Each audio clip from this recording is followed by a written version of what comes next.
I remember that day as if it were carved into my memory in the harshest way possible. I was driving with Celeste, my wife, on what was meant to be a simple road trip after visiting her sister. The road was long and empty, and the late morning sun cast long shadows over the asphalt. Yet, something felt off from the start. Celeste had been smirking all morning, a smile that was too coy and secretive. It was as if she were hiding a truth from me, a truth that would shatter everything I believed about our life together. I tried to brush away that uneasy feeling, telling myself that maybe she was just playful. But deep down, I sensed trouble brewing. We pulled into a rundown gas station far off the highway, a place that seemed forgotten by time. The station was nearly abandoned. The pumps stood rusted and silent, and the small building's flickering neon sign did little to brighten the faded concrete. As soon as we parked, Celeste turned to me with that same unsettling smile and said in a voice so sweet it bordered on insincere, "Go grab me a coffee, babe." Her tone was light, almost teasing, and I felt a chill crawl up my spine. I shrugged off the growing anxiety and stepped inside to fetch the coffee, unaware that I was about to cross the threshold into a nightmare. Inside the gas station, the air felt heavy and stale. Every step I took echoed in the emptiness, a constant reminder that I was alone. I filled a paper cup with coffee, the hot liquid barely cutting through the cold dread that was forming in my gut. I glanced at the worn-out clock on the wall and wondered how long I would be away from Celeste. When I finally pushed open the door to return, my heart pounded as I scanned the area for her familiar figure. But there was nothing, no trace of Celeste, no sign of our car, and even my personal belongings had vanished into thin air. My wallet, my bag, my phone, they were all gone. Then, as I stood frozen in disbelief, my phone buzzed. I fumbled to retrieve it and saw a text message that sent a wave of panic crashing over me. "Let's see how long it takes you to get home. Consider this a fun challenge." Face blowing a kiss. The message was taunting, laced with a cruelty that I had never expected from the woman I once loved. I tried to call her, desperate for an explanation, but every ring ended in an empty, echoing voicemail. In that gut-wrenching moment, a cold realization hit me. I wasn't going home, not to Celeste, not ever. I stood there in the barren lot, my fingers still trembling as I clutched the now-cold coffee cup. Every memory of our shared past, the laughter, the whispered secrets, the dreams we once built together, turned bitter in my mouth. I felt betrayed and abandoned, as if my entire life had been a cruel illusion. The gas station, with its peeling paint and forlorn silence, became a grim symbol of the void Celeste had left behind. I realized that this was no ordinary road trip mishap. I had been set up, deceived by the person I had trusted most, and now I was forced to confront a future filled with uncertainty and heartbreak. The lonely wind stirred the dry leaves at my feet, echoing the chaos in my heart as I took my first step into a life I never chose. A life where every moment would remind me of that fateful abandonment and the betrayal that altered everything forever. I stood there on the cracked pavement of that desolate gas station, holding a cup of coffee that was losing its warmth as fast as my hope was melting away. The cold metal of the handle dug into my palm, and with every shiver that ran down my spine, I felt the weight of betrayal pressed down on me. I couldn't believe that I had been left in that forsaken place, abandoned not by chance, but by the deliberate cruelty of the woman I once loved. Celeste had always claimed that her harsh methods were her way of teaching me life lessons. But now, in this heart-wrenching moment, her lessons left me broken. I was alone with nothing but my fading memories and a bitter sense of loss. My thoughts swirled as I replayed every moment of the morning. Her sly smile as she told me to fetch a coffee, the way her eyes flickered with secret mischief, and that gut-wrenching realization that I was being toyed with. Every detail stung like a fresh cut. I recalled the $160 in my pocket from an earlier stop, a meager sum that, in any other circumstance, might have meant little. But now, it symbolized the only remnant of a life that had suddenly been stripped away. My backpack was still in the car, my wallet, my phone, everything I once held dear had vanished into thin air, leaving me with nothing but the bitter taste of betrayal. The desolation of the empty highway around me mirrored the emptiness I felt inside. I stepped away from the counter, my mind reeling, and sought answers in the silence that enveloped the station. Each step felt heavy as I tried to piece together the fragments of my shattered reality. As I walked back to the car, the cold wind whipped through my hair and carried with it echoes of the past, memories of laughter and shared dreams that now seemed like distant illusions. I wondered how life could turn so dark so quickly, how one moment I had been a man with a future, and the next, a stranded soul grappling with the remnants of a deceitful love. In that moment, something inside me snapped. I wasn't willing to let this betrayal define me, yet the anger was overwhelming. I clenched my fists, feeling a strange mix of sorrow and defiance welling up from deep within. The pain was not just for the loss of my belongings, but for the shattering of trust that I had once believed was unbreakable. I stood at the crossroads of heartbreak and resolve, knowing that from this point forward, nothing would ever be the same. Every footstep echoed with the promise of retribution, and every gust of wind whispered a secret of the past I wished to forget. With each slow, measured breath, I made a silent vow. I would not allow Celeste's betrayal to control my destiny. I decided then and there that I would face the uncertain road ahead with strength and determination, even if it meant leaving behind the fragments of a life I once knew. I stepped away from the station and onto the deserted road, my heart pounding in time with my uncertain steps. In that moment of desolation, as I embraced both the pain and the promise of a future unbound by the chains of deceit, I felt the first stirrings of a new beginning, a beginning that, while steeped in sorrow, would forge a path toward a life defined not by betrayal, but by resilience and the hard-won lessons of a broken heart. Every mile I took became a silent testament to the fact that even in the darkest moments, the human spirit can find a way to fight back and rebuild from the ruins of a shattered past. I still remember the moment when despair turned into a reluctant hope, as if the universe itself was giving me a chance to start over. I dialed the number of the one person who had always cared for me, even when Celeste had pushed everyone away, my sister-in-law, Helen. It was strange how fate worked. Celeste had cut her off long ago, saying Helen was a bad influence, but I knew better. Helen answered on the second ring, her voice warm and steady, filled with concern and a quiet determination. "What happened?" she asked, and I could sense the worry in her tone even before I explained the chaos at the gas station. I told her everything. How Celeste's smirk had hinted at hidden plans, how I had been sent to fetch coffee, and how I returned to find that she, our car, and all my belongings had vanished without a trace. The silence on the other end of the line was heavy, and for a moment, I wondered if I was mistaken, if this was some cruel joke. But then Helen said, "I'll help you, don't worry." In that single phrase lay a lifeline, a promise of support I had not expected but desperately needed. Within minutes, she arranged for a bus ticket and even called a local taxi to pick me up. Her swift actions made me realize that even though Celeste had abandoned me, I was not entirely alone in this battle. The feeling was bittersweet. The warmth of Helen's care contrasted sharply with the cold emptiness left by Celeste's betrayal. Riding in the taxi, I gazed out the window as the world blurred past, a mix of open fields, abandoned roads, and distant city lights. The journey felt surreal, like a bridge between the life I had lost and the uncertain future ahead.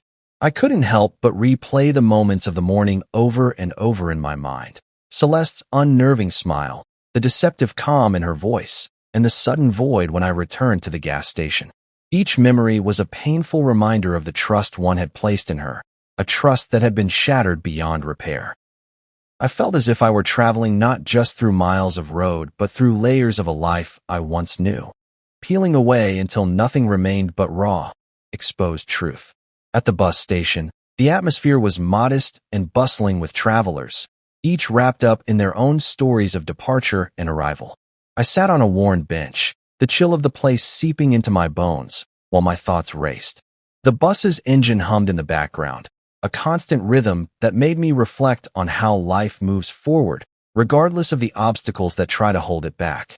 It was in that moment of stillness that I began to understand the true meaning of a new beginning. This journey was not merely about escaping a painful past, but about reclaiming my own identity, piece by fragile piece. The betrayal that had once defined my existence was slowly giving way to a realization that I was stronger than the hurt, and that there was a future waiting to be built from the remnants of what I had lost. I started to imagine a life where I could rebuild not only my home, but also the parts of me that had been broken. I thought of a small workshop where I could restore old houses, of a modest life filled with honest work and simple pleasures. The idea of creating something meaningful from the debris of my past filled me with a cautious optimism. Each mile on the bus, each quiet moment of reflection, felt like a step toward a new self, a version of me that was not defined by betrayal but by resilience and the will to forge a different path. Helen's kindness had sparked a light in the dark, a reminder that sometimes the most unexpected help can lead to the most profound changes. I continued to reflect on the choices that had led me here. Every decision, every whispered promise, and every silent moment of doubt played together in my mind like a slow, mournful song.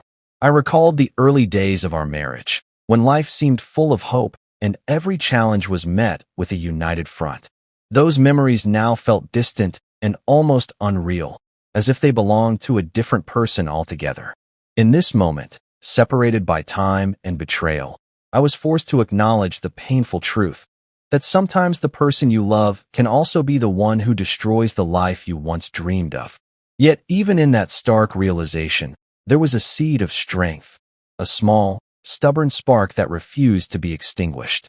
I promised myself that no matter how deep the wounds, I would strive to heal them, to grow stronger from the pain and rebuild a life that was honest and true to who I was. With every heartbeat, I felt the layers of my past begin to peel away, revealing the raw potential of a future that was waiting just beyond the horizon. The journey ahead was daunting, and I knew that the road to recovery would be long and filled with unexpected twists. Yet, as I sat in that bus station, surrounded by strangers who carried their own stories of loss and hope, I felt an overwhelming sense of possibility. Every face in the crowd represented a chance to start fresh, to leave behind the painful echoes of yesterday, and to build a tomorrow defined by courage and determination. The very idea of starting over, of carving a new path from the fragments of my shattered past, was both terrifying and exhilarating.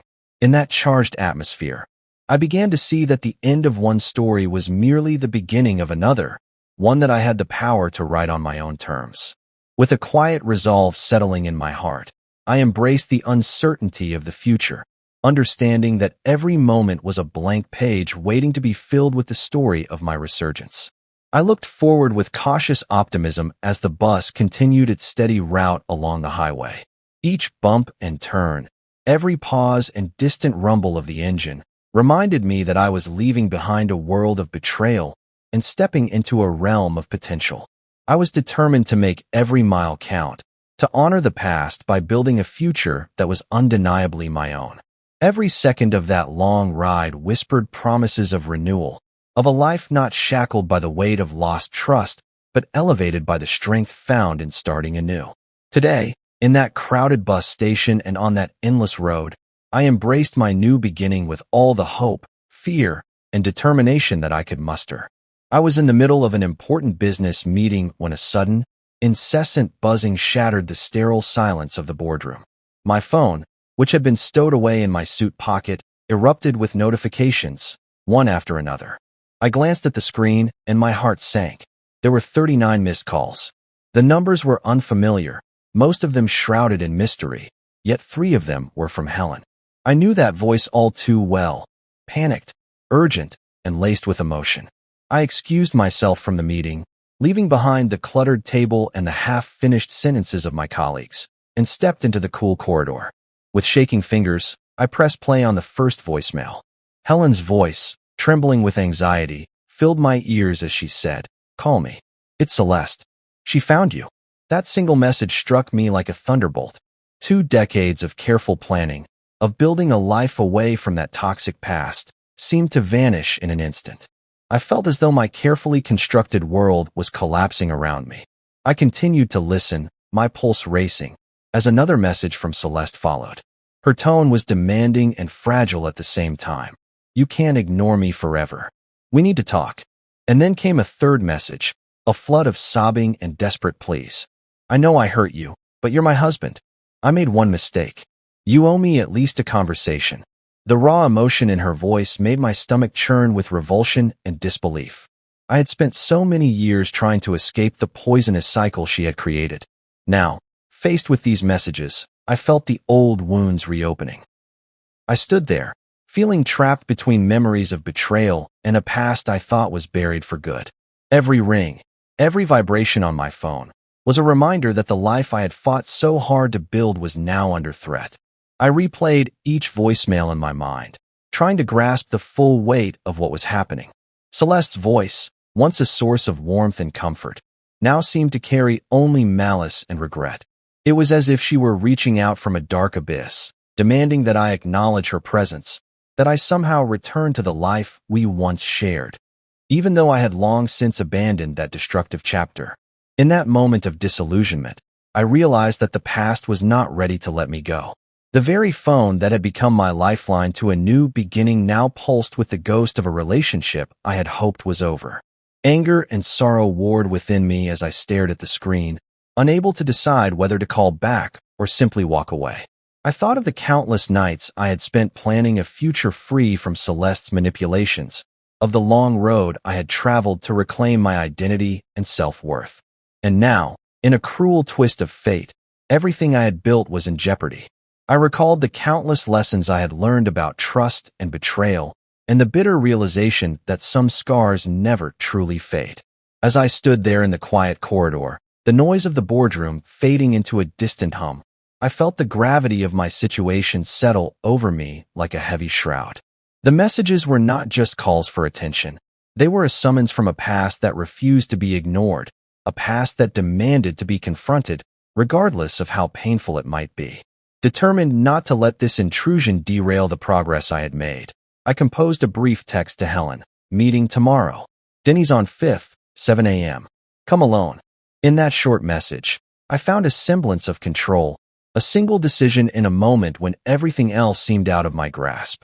I knew that facing Celeste again was inevitable, that the unresolved anger and betrayal would have to be confronted sooner or later.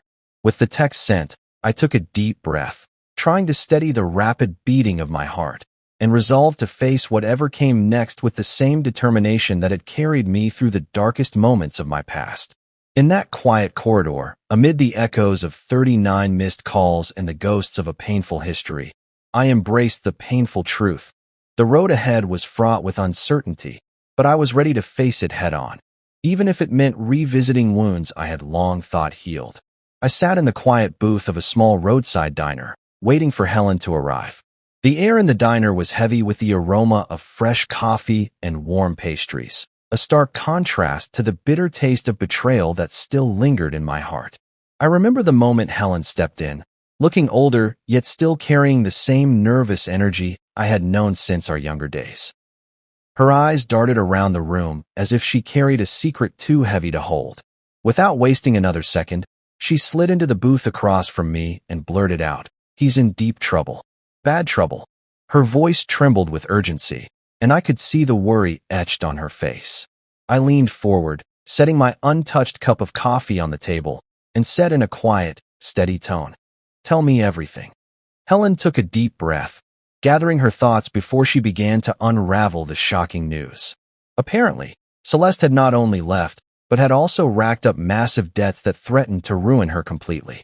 Her credit cards were maxed out. Her house teetered on the edge of foreclosure, and worst of all, she had been searching for me for months. It was not that she missed our past or felt any true remorse for what she had done.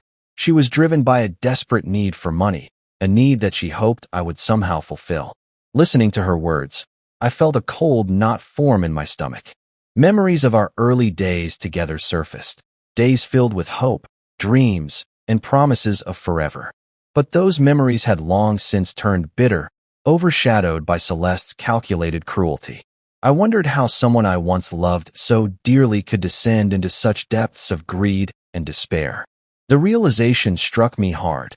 The woman who had shared my life had become a stranger, one whose actions were now guided solely by self-interest and financial desperation. Helen continued, her voice soft yet firm, explaining how Celeste had lost control of her life. Every phone call and letter that I had once dismissed as insignificant now painted a picture of a woman drowning in her own mistakes. I remembered the times I had ignored the small red flags, the subtle hints that something was not right. Now, it all came rushing back in a torrent of regret and sorrow. I felt trapped between a past that was impossible to forget and a future that was quickly becoming uncertain. In that small booth, with the soft murmur of other patrons in the background, I realized that this confrontation was inevitable. I had to face the consequences of a life built on broken trust and shattered dreams. I sipped my coffee slowly, each sip grounding me in the reality that I could no longer run from the past. The diner, with its worn-out decor and the comforting clink of cutlery, became a silent witness to my inner turmoil. I had no desire to see Celeste again, yet the ties of our shared history were too strong to sever completely. As Helen finished her account, I could feel the weight of her words pressing down on me. I knew that the showdown with Celeste was not a matter of if, but when. In that moment, sitting alone in that modest booth, I made a decision. I would no longer let her control my life from the shadows. I would confront this mess head-on, no matter how painful it might be. The thought of facing Celeste filled me with a mix of dread and determination. A determination to reclaim the parts of me that had been lost in the chaos of our past. I glanced around the diner, at the ordinary faces and everyday conversations, and realized that life continued despite the upheaval. It was a small comfort, knowing that the world moved on even as my own life was in turmoil. Today, in that unassuming booth at a roadside diner, I vowed to stand up for myself and to finally draw a line under the years of deceit. The showdown was coming, and I would meet it not as a broken man, but as someone who had learned the hard lessons of betrayal and was ready to build a future free from the chains of the past. The hours in that diner seemed to stretch endlessly, each minute filled with silent reflections and a growing resolve. I thought about all the sacrifices I had made, the dreams that had been shattered, and the future that was now uncertain. Every word Helen spoke echoed in my mind, mingling with the quiet hum of the diner's old jukebox playing in the corner.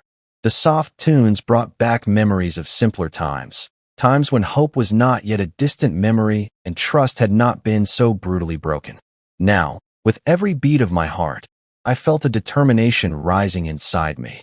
I was ready to face whatever came next, even if it meant reopening old wounds and stepping into a painful confrontation with the past. I sat back, my eyes fixed on the window as I watched the rain begin to fall softly outside. Each raindrop mirrored the tears I had shed in silence, the grief of a love lost and a life undone. Yet, in that quiet moment, I also saw the promise of renewal, a chance to rebuild my life brick by brick, free from the shadows of deception. I knew the path ahead would be fraught with difficulty, but I was prepared to walk it with a steady heart and a clear mind. The diner, the rain, and the quiet resolve inside me all marked the beginning of a new chapter, one where I would finally reclaim control and let go of the past that had once held me captive. The next morning, I sat at my office desk, reviewing some documents, when the unexpected happened. The glass doors of the conference room parted and there she was, Celeste, my former wife, accompanied by a man I barely recognized, his presence marking him as her new husband, Mark. I felt a chill, as if the room's temperature had dropped instantly. I had heard whispers about Celeste remarrying, but nothing prepared me for the shock of seeing her standing there, feigning tears and wearing a forced smile that did little to hide the desperation in her eyes. Her gaze locked onto mine through the clear glass, and in that moment, every lie and every betrayal of the past came flooding back. I remembered the lonely gas station abandonment, the cruel text messages, and the cold realization that my life had been shattered. Now, here she was, back in my life, expecting me to take on her burdens without a second thought. "Oh my God, look at you," she gasped in a tone that mixed surprise with something I couldn't quite place as remorse. "I knew you'd be successful." But her voice, which once carried promises of love and security, now sounded hollow and rehearsed. I remained seated, my face set in a mask of calm that barely concealed the storm raging inside. "Sit down," I said, my voice even but laced with a hint of cold finality. Mark shifted awkwardly beside her, his discomfort obvious as he avoided my gaze. The air in the room grew thick with tension, and I could feel every eye on us as we prepared for the inevitable confrontation. Celeste began, her words stumbling out in a desperate attempt to reclaim what she had lost. "I made one little mistake," she started, but I cut her off sharply. "You left me at a gas station," I stated firmly, the words hanging between us like an accusation that could not be ignored. Her face flushed with anger and embarrassment as she tried to continue. "We came back," she whined, her voice trembling with a mix of indignation and fear. "Too late," I replied, and the finality in my tone left no room for further argument. The facade crumbled quickly after that. With a sudden change in her expression, Celeste dropped the pretense entirely and spoke with an unsettling bluntness. "Fine. We need $175,000. You're rich. Just help us out," she demanded, her eyes darting between mine and Mark's, as if expecting me to magically conjure a solution to the ruin she had created. I leaned back slowly, reaching into the drawer of my desk to pull out a thick folder that contained all the evidence of my success, my achievements, and the hard-won life I'd built since she had abandoned me. I looked at her with a mix of pity and resolve as I said, "Funny you should mention your house. I bought your mortgage." The words, simple yet devastating, were delivered in a tone that carried the weight of years of betrayal and self-reliance. A heavy silence fell over the room. Mark's face turned ashen and Celeste's eyes widened in shock, the full meaning of my words sinking in. For a long, heavy moment, we all sat in the stillness, the only sounds the distant hum of the city outside and the rapid beating of my heart. I remembered every detail of the betrayal, every scar left by Celeste's choices. I had spent years trying to build something authentic out of the ruins of our past, a life where I would never again allow someone to treat me as disposable. Her sudden return, with Mark as a silent accomplice in her desperate scheme, felt like a final attempt to drag me back into the vortex of her chaos. My mind raced as I thought about every promise she had broken, every hope she had shattered. I had learned that trust is a fragile thing, easily broken by lies and selfish desires. Now, faced with the tangible consequences of her actions, I realized that some wounds run too deep to ever truly heal. The documents in the folder were not just pieces of paper, but symbols of my hard work, resilience, and the stark contrast between the life I had rebuilt and the toxic past I had left behind. I could see the fear in Mark's eyes as he glanced between Celeste and me, a silent acknowledgement that he was caught in a situation beyond his control. Celeste's pleas turned to silent sobs as she realized that her desperate demands were met with an unyielding wall of truth. I felt a sense of liberation in that moment, as if every painful memory was being purged with the finality of my words. The confrontation was not merely an exchange of accusations. It was a declaration of independence, a severing of ties with a life that had long been mired in deceit. As the tension slowly ebbed, I knew that this was the turning point, the moment when I truly let go of the past. I glanced at the clock on the wall, its ticking a steady affirmation of time moving forward, indifferent to the human dramas unfolding beneath its gaze. Every second that passed was a step away from the pain and toward a future that I had carefully crafted, a future where my worth was defined by my own hands, not by the demands of a woman who had long ago abandoned loyalty for convenience. In that silent aftermath, as I gathered my papers and steeled myself for the journey ahead, I made a solemn promise to myself. I would never allow the past to dictate my future, and I would ensure that the lessons learned from this confrontation would serve as the foundation of a new chapter in my life, a chapter marked by clarity, strength, and an unwavering commitment to self-respect. I left the room that day with a sense of finality, knowing that while the scars of betrayal might never fully fade, they would serve as constant reminders of the resilience and determination that had brought me to this moment of liberation. I never imagined that the fallout from that fateful confrontation would leave such a deep scar on my soul. In the weeks after Celeste and Mark had confronted me, I found myself caught between memories of a painful past and the uncertain hope of a future I was forced to rebuild alone. Every day felt like walking through a dense fog where every step stirred up old memories of betrayal and heartbreak. I would wake up in the quiet of my empty home, the silence around me echoing the loss of the life I once thought we had shared. The images of that lonely gas station, the cold text messages, and the bitter exchange in my office replayed in my mind relentlessly. The shock of seeing Celeste, desperate and demanding, still haunted me. I could not shake the feeling that everything had collapsed into a void where trust and love no longer existed. In the solitude of long, restless nights, I examined every detail of our shattered past. I recalled the false promises and the careless lies that had paved the way for this downfall. The remnants of our once bright life now lay scattered like broken glass, each shard cutting into my heart as I tried to piece together a semblance of who I once was. I found myself questioning every decision, every moment when I had turned a blind eye to her subtle hints of deceit. The fallout was more than just the loss of my belongings or the collapse of our shared dreams. It was the painful revelation that I had allowed myself to be blinded by love and hope. Yet, in that darkness, I began to see a faint light. I slowly learned that grief, as all-consuming as it felt, could also be a catalyst for change. Determined to reclaim what little I had left, I sought refuge in the simplicity of everyday life. I returned to the routine of small tasks, organizing my scattered papers, tending to my modest garden, and taking long walks in the nearby park where nature offered a silent, healing presence. Each day, as I sat on a weathered bench beneath an ancient oak, I allowed the cool breeze and the rustling leaves to remind me that life, despite its harsh twists, still moved forward. I reached out to old friends and even considered professional help, not because I was weak, but because I recognized that rebuilding a life from the ruins required strength and support. The fallout had stripped away the pretenses and left me raw and exposed, yet it also gifted me the opportunity to confront my own vulnerabilities. I began to understand that true recovery was not about forgetting the past, but rather learning from it, accepting that the pain was a part of my story while refusing to let it define my future. In quiet moments of introspection, I found that forgiveness was not for Celeste or Mark, but for myself, a chance to free my heart from the weight of resentment and sorrow. As the days turned into weeks, I discovered small victories that rekindled my sense of self.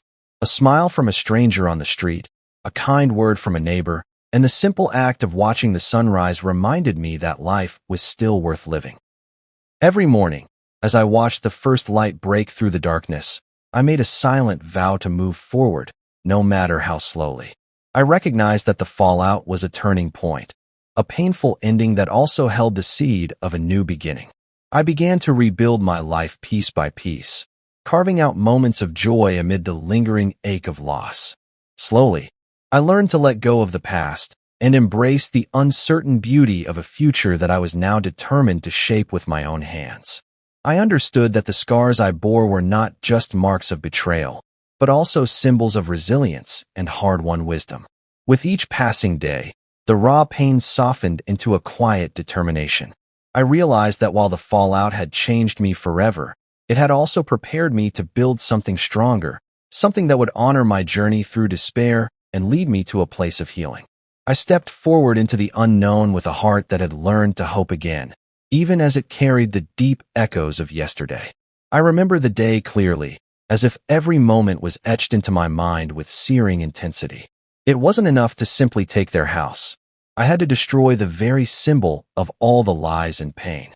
I arranged for a demolition crew to come at first light, a decision that felt both inevitable and necessary.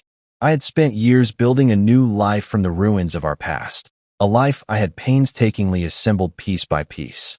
Standing outside the house that had once been Celeste's refuge from reality, I cradled a cup of coffee in my hand, its warmth a small comfort amid the chill of impending retribution. The house, a crumbling monument to the betrayal and neglect that had defined our past, seemed almost to tremble under the weight of its own history. In that moment, I realized that this was not merely about revenge.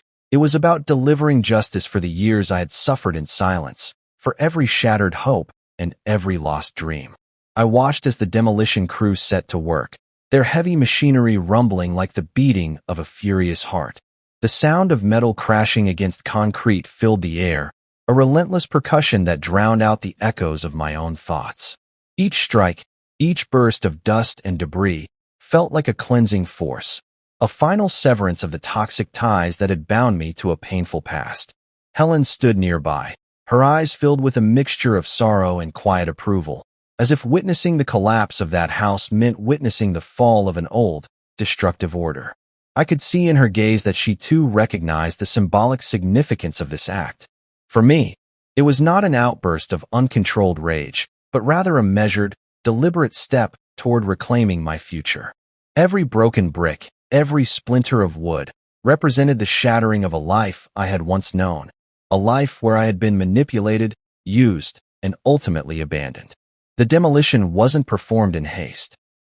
I had meticulously planned every detail, ensuring that each moment of destruction would mark the end of an era defined by deceit and betrayal. As I stood there, the steady hiss of hydraulic presses and the thunder of collapsing walls combined to form a symphony of finality.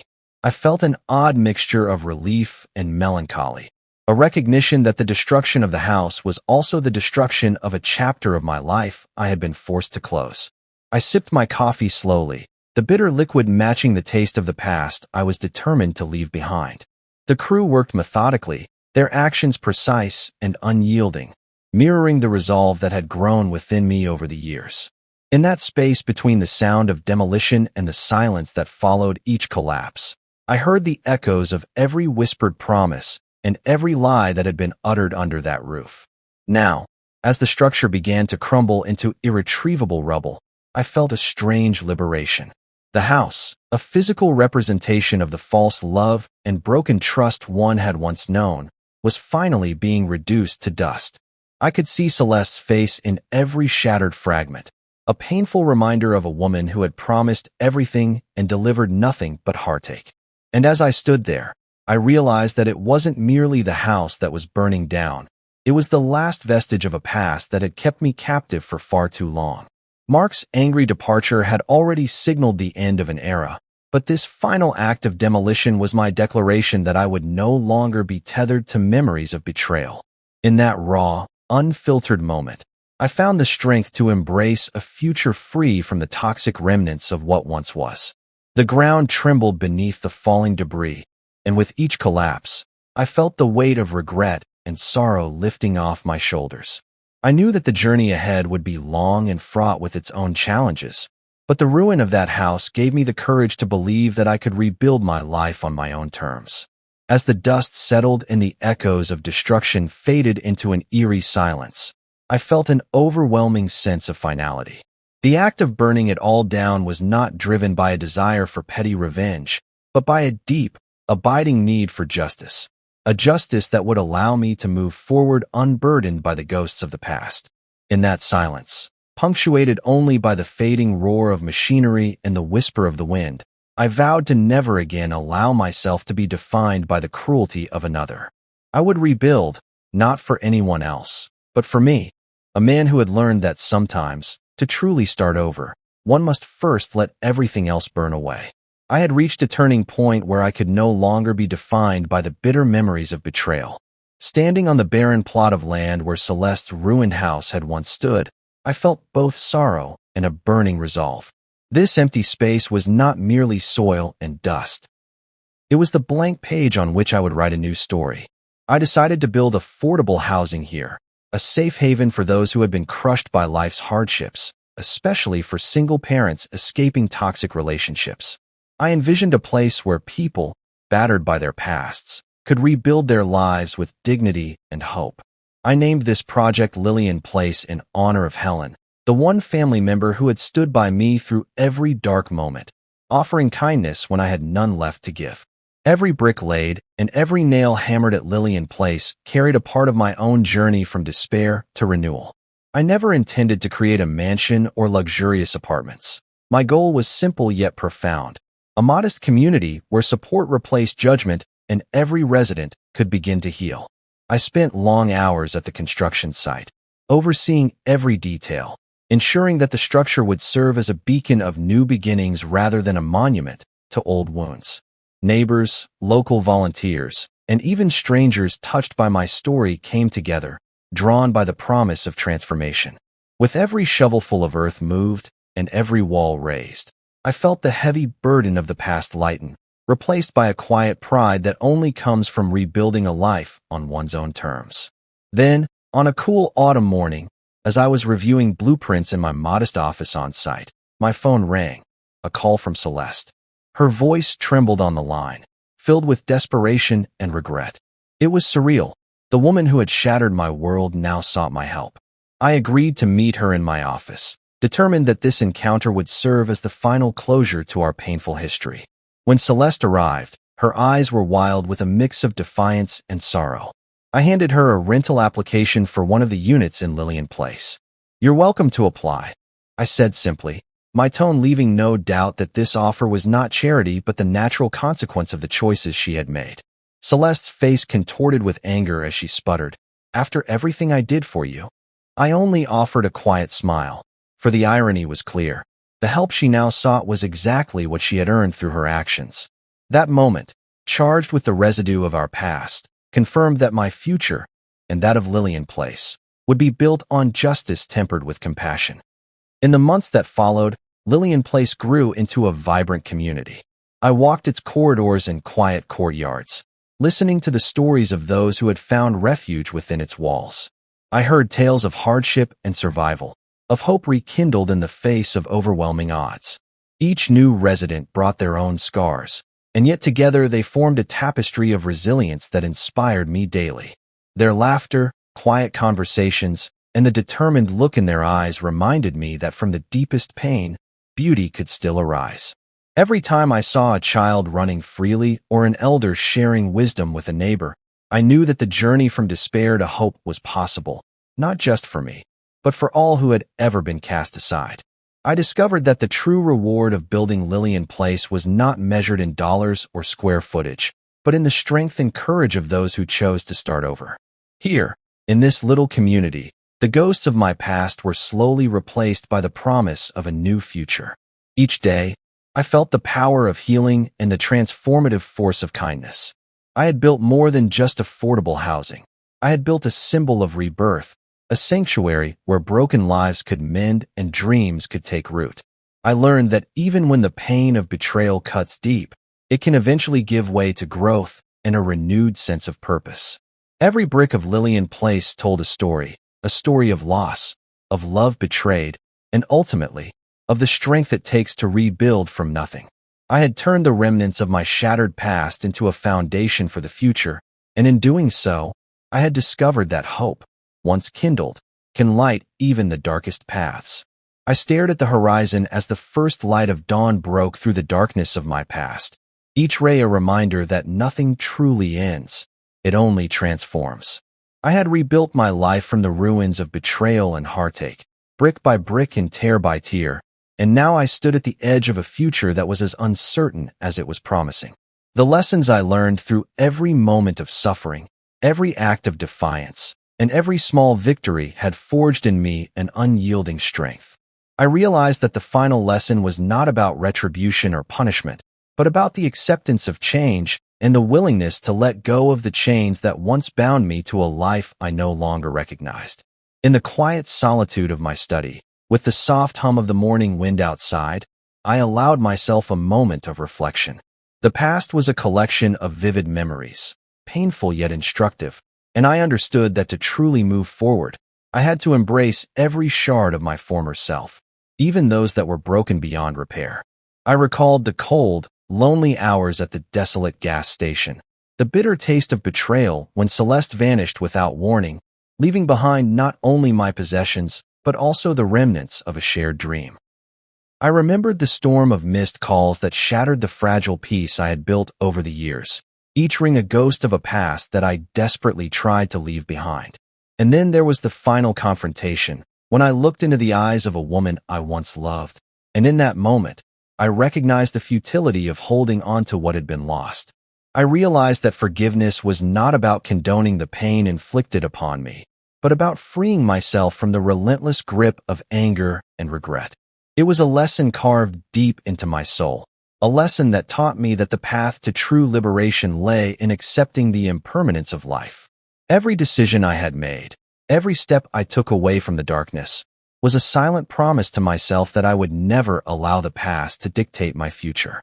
The demolition of Celeste's house, the creation of Lillian Place, and the painful conversations that followed were all chapters in a story that was finally coming full circle. I understood that the scars I bore were not symbols of weakness, but of survival. They reminded me that even in the midst of devastation, there could be rebirth, and that every ending paved the way for a new beginning. As I sat there, a gentle smile played on my lips, a quiet acknowledgement of all I had endured and all I had overcome. The world outside was vast and ever-changing, and in its constant motion, I found solace. I resolved that from this day forward, I would live with intention and compassion, never forgetting the trials that had shaped me, yet refusing to be defined by them. I had learned that true strength came from within, and that every challenge, no matter how insurmountable it seemed, was an opportunity to grow. In the soft glow of the rising sun, I made a vow to honor my past without letting it shackle my spirit. I would embrace each new day with hope and determination, carrying with me the wisdom of my experiences and the promise of a future unburdened by regret. This was my final lesson, a quiet, enduring truth that no matter how harsh the journey, the human spirit has the power to rise, rebuild, and ultimately find peace.